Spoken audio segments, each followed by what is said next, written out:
Here's my kindness calendar in my Advent window.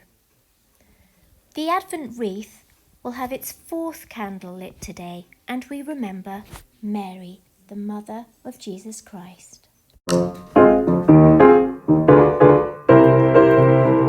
was an angel, on his heart was laid, to tell a certain virgin what the Lord had said, that she would be the mother of the Saviour of the world. So the greatest story ever to be written was unfurled.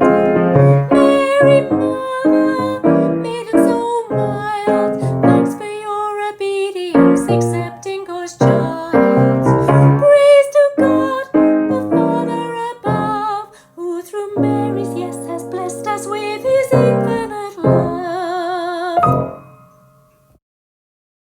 This is a statue of Mary.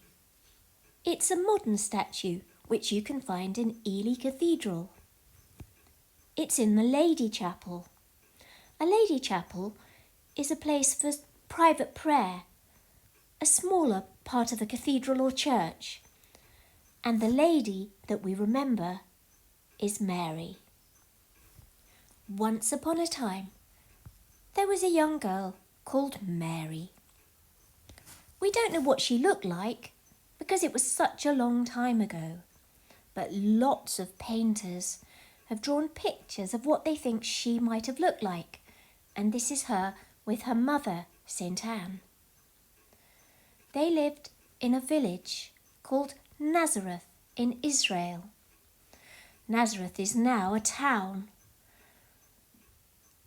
It used to be quite small and rural, but here's a modern picture of it.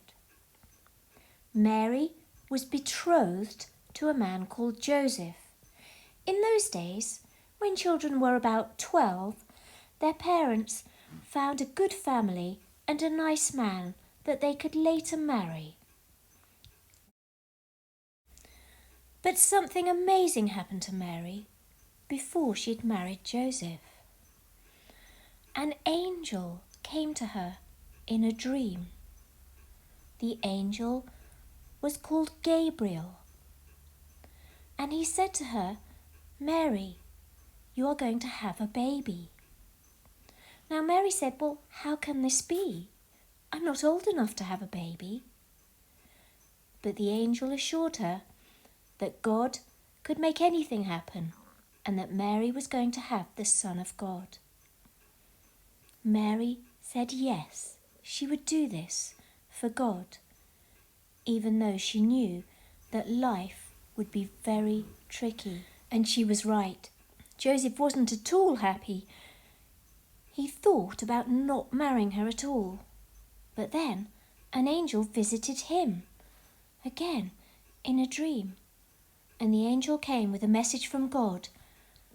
"Don't worry, Joseph," he said. "Mary is having the Son of God, and you have been chosen to look after both Mary and the baby." But then things got a whole lot more difficult.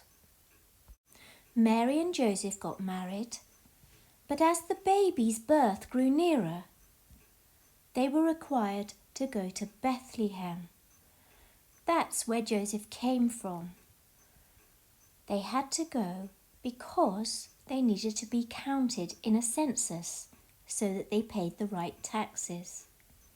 Now the journey took about 7 days on foot. There were no buses, no trains, no cars. Mary rode on the donkey while Joseph led them along slowly. Bethlehem was a very busy place, and they needed to find somewhere to stay. Mary was going to have the baby very soon. Joseph knocked on an innkeeper's door, but he said there was no room. Everybody who had come from Bethlehem had returned, and all the rooms were booked. But Mary desperately needed somewhere to rest. The only thing he could do was to offer them a stable, a place where animals live, not the sort of place you would expect the Son of God to be born. We, of course, know how the story ended. But Mary didn't know what was going to happen. And that is the wonder of the Christmas story. Advent, the time of preparation. It's nearly Christmas now, and I'll tell the whole story just in time for Christmas morning. Gabriel was an angel, on his heart was laid to tell a certain virgin what the Lord God had said, that she would be the mother of the Saviour of the world. So the greatest story ever to be written was unfurled. Mary, meek and mother so mild, thanks for your obedience, accepting God's child. Praise to God the Father above, who through Mary's yes has blessed us with his infinite